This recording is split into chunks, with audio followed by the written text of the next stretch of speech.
வராகியே துணை. என் அன்பு தங்கமே, எந்த ஒரு சிரமத்தையும் துன்பமாக கருதாமல், இது எனக்கு வந்த கர்மா, இதை நான் கழித்து நல்ல நிலைக்கு உயர்வேன் என்ற நம்பிக்கை கொள். நான் உன் சிரமத்தின் எல்லைக்கே கொண்டு சென்றாலும் நீ என்னை நம்பு. ஏனென்றால் 2 விஷயங்கள் மட்டும்தான் நடக்கும். ஒன்று, நானே காப்பாற்றுவேன், அல்லது சிரமத்தை சமாளிக்க கற்றுத்தருவேன். இப்பொழுது ஒரு ரகசிய உறவு ஒன்று வெளிவர போகின்றது தங்கமே. அது யாருடையது என்று தானே கேட்கின்றாய்?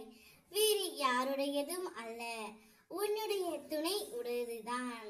உன்னுடைய துணை ரகசியமாக ஒருவரிடம் பேசிக்கொண்டு வருகின்றார். ஆனால் நிச்சயம் தப்பாக ஒன்றும் இல்லை தங்கமே. அவர் தெரிந்தும் தெரியாமலும் சில விஷயங்களை மட்டும்தான் பேசிக்கொண்டு இருக்கின்றார். மற்றபடி உனக்கு துரோகம் செய்யவில்லை. இப்பொழுது நற்பெயரும் புகழும் கிடைக்கும் காலம். நீ என்னிடம் வேண்டியபடி உன் வேலைகள் எல்லாம் தானாகவே நடந்து முடியும். ஆனால் நீயும் அதில் கொஞ்சம் பங்கேற்று சிரமப்படுவதாக தோன்றும். ஆனால் அவைதான் உனக்கு நற்பெயரை வாங்கி தரும் தங்கமே. நீ எவ்வளவு தீவிரமாக வேலையை முடிக்க போராடுவாய் என்பதை நான் அறிவேன். இப்போது அனைவரும் அறிவார்கள். நீ செய்ய நினைக்கும் புதிய முயற்சிகளை செய்யலாம். அனைத்தும் உனக்கு நன்மையாகவே நடக்கப் போகின்றது. உன்னுடைய மனம் தூய்மையானது. அதை நான் வெகு நாட்களாகவே பார்த்து வருகின்றேன்.